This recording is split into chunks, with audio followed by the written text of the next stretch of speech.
আমরা যতদূর জানি একটা পুরুষ মানুষের চোখ দিয়ে জল খুব সহজে বেরোয় না। কতটা কষ্ট হলে, কতটা মনের থেকে আঘাত পেলে একটা পুরুষ মানুষ অঝরে কাটতে পারে বলো তো। পুরো ব্যাপারটাই তোমাদের সঙ্গে আজকে শেয়ার করব। আমি জানি যে ঘটনাটা শুনলে তোমাদেরও অনেক খারাপ লাগবে গো। দাঁড়াও, তার আগে নিজের পরিচয়টা দিয়ে নিই। আমি জানি তোমরা অনেকেই আমাকে চেনো, তোমাদের কাছে নতুন করে আমার আর পরিচয় দেওয়ার কিছুই নেই। তবে অনেক নতুন বন্ধু হয়তো আসবে যারা হয়তো আমাকে চেনে না, তাদেরকে তো নিজের পরিচয়টা দিতে হবে, সেই জন্যই পরিচয় পর্বটা দেওয়া আর কি। নমস্কার, কেমন আছো সবাই? আশা করছি সবাই খুব ভালো আছো, আর আমিও বেশ ভালো আছি। আমি রিমি। আজকে আমার আরও একটি নতুন ব্লগে তোমাদের সবাইকে অনেক অনেক স্বাগত জানিয়ে ব্লগটি শুরু করছি, আর আশা রাখছি ব্লগটি তোমাদের ভালো লাগবে। প্রত্যেক দিনের মতো আজকের ব্লগটিও কিন্তু সকাল থেকে শুরু করেছি। এখনও বাসি কাপড়টা ছাড়িনি, ঘরদোর আমার ঝাড় দেওয়া হয়ে গেছে। তবে এ পর্যায়ে আমি কি করেছি, বাইরের সিঁড়িটাকে কিন্তু মুছে নিচ্ছি। এখন যেহেতু ঠান্ডা পড়ে গেছে, সকাল সকাল উঠতে একটু আলিস্যি লাগে, তবুও আলিস্যি ভেঙে উঠে পড়েছি, আর উঠে ঝটপট করে কাজগুলো সেরে নেওয়ার চেষ্টা করছি। আমি অফ ক্যামেরায় অনেক কাজই করেছি, এখন একটু চা করে নিলাম। চা করাটা আর তোমাদের সাথে শেয়ার করিনি, বরের প্রচুর তাড়া আছে, অনেকটা লেট হয়ে গেছে বেরোতে, ওকে একটু চা করে দিচ্ছি। আর এই যে চাটা খেয়ে ও কিন্তু ঠাকুর প্রণাম করে বেরিয়েও গেছে। আর বাইরের দিকে দেখো কতটা কুয়াশা পড়েছে। ভাগ্যিস বরের পেছন পেছন গিয়েছিলাম, ও ওই সামনের গেটটা দিয়ে গিয়েছিল, আর আমি পেছন গেটটা দিয়েও সামনে দাঁড়িয়েছিলাম। আর তখন জিজ্ঞাসা করেছিলাম ফোন নিয়েছে কিনা। এই যে দেখো, আমার বর ফোনটা নিতেই ভুলে গেছে। এখন রাস্তা পথে ঘাটে এই ফোনটাই হচ্ছে আমাদের সর্বক্ষণের সঙ্গী। এই জিনিসটা ছাড়া আমরা যেন এক মুহূর্তেও চলতে পারি না। ফোন হয়ে আমাদের একটা সুবিধেও হয়েছে, হ্যাঁ অসুবিধে তো হয়েছেই, তবে অসুবিধের থেকেও বেশি সুবিধা কি হয়েছে বলো তো? দূর দূরান্তের মানুষদের সাথে আমরা যোগাযোগ রাখতে পারি, বিভিন্ন রকম সুবিধাই হয়েছে। যাকে এদিকে শোনার জন্য একটু ম্যাগি করে নিচ্ছি। সকালবেলা যেহেতু দুধ পাওয়া যায় না, প্রত্যেক দিন আমার সোনা দুধ ছাড়া সুজি খেতেও চায় না, আবার জলে গুলে কমপ্লেনও খেতে চায় না, তাই মাঝে মাঝে একটু আধটু হলেও না ওর খাবারটাকে আমি চেঞ্জ করতে থাকি। এই পর্যায়ে বিছানাটাকে কিন্তু আমি সুন্দর করে গুছিয়ে নিচ্ছি। আর বিছানা যদি টান টান করে গুছানো থাকে তাহলে ঘরটা অনেকাংশে সুন্দর লাগে দেখতে, যদিও বা আমার এই ঘরটা কিন্তু সুন্দর নয়। যাকে একটা কথা তোমাদেরকে আজকে আগে ভাগেই বলি, আমার যে সমস্ত বন্ধুরা প্রথম থেকেই আমার সাথে আছো, পাশে আছো, তোমাদেরকে অসংখ্য ধন্যবাদ জানাচ্ছি। আর আমার যে সমস্ত নতুন বন্ধুরা আজকে আমার ভিডিওটি প্রথম দেখছো, যদি কোনো কারণে আমার এই ছোট্ট ভিডিওটি তোমাদের একটু হলেও ভালো লেগে যায় তাহলে অবশ্যই করে একটা লাইক করো, কমেন্ট করো। আর হ্যাঁ, তোমরা চাইলে আমার এই ছোট্ট পরিবারের একজন মিষ্টি সদস্য হয়ে আমার পাশে থেকে যেতে পারো। বিছানাটা তোমাদের সাথে কথা বলতে বলতে আমার গোছানো হয়ে গেছে। বেশ কয়েকটা জামা কাপড় ছিল অগোছালো, যেগুলোকে আমি আগেই ভাঁজ করে চেয়ারের উপর রেখেছিলাম, আর তারপর এগুলোকে এখন আলনাতে কিন্তু সাজিয়ে সাজিয়ে রেখে দিচ্ছি। সোনাকে আজকে সকালে পড়াতে আসার কথা ছিল, তবে সকালবেলা সোনাকে আর পড়াতে আসবে না। তবুও আমি ভাবলাম কি যে আজকে ঘরটা আগে থেকে পরিষ্কার করি, আর পরে রান্না বসাবো। আমাদের এদিকে শীতকালে প্রচুর মশা হয়। দেখো সকালের দিকটাতে গালে একটা মশা বসেছিল, কিছু না ভেবে চিন্তেই ফট করে একটা বাড়ি দিয়েছি, মশাটা মারাও গেছে। যাকে ওদিকে আমার কিন্তু আলনাটা গোছানো হয়ে গেছে। এ পর্যায়ে কয়েকটা জামা কাপড় ভিজিয়েছিলাম, আমার বরের গেঞ্জি, ছেলের গেঞ্জি, প্যান্ট, এগুলো একটু কেচে দেওয়ার জন্য।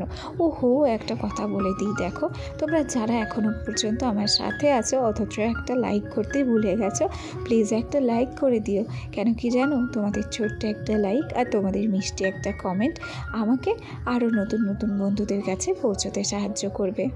আগের দিন একটা দিদিভাই আমাকে কমেন্ট করেছিল এই ছেলেকে ঘরের সামনে বসে খাওয়াতে নেই। আসলে ব্যাপারটা আমার জানা ছিল না গো। এর পরের দিন থেকে আর ওকে ঘরের সামনে বসে খাওয়াবো না। আচ্ছা, আরও একটা দিদিভাই আমাকে কমেন্ট করেছিল তোমার বর কী করে, যদিও বা আমি অনেক দিন ধরে বলেছি, হয়তো সেই দিদিভাইটা খেয়াল করেনি। অবশ্য কমেন্টটা কালকে এসেছে, তাই তার রিপ্লাই দেওয়াটা আমার কর্তব্য। আমার বর একটা সরকারি চাকরি করে, ও আবগারি পুলিশের অ্যাসিস্ট্যান্ট সাব ইন্সপেক্টর গো দিদিভাই। গল্প করতে করতে বলতে এদিকে রান্নাও বসিয়ে দিয়েছি। আজকে রান্না করব ফুলকপি দিয়ে আলু দিয়ে তরকারি।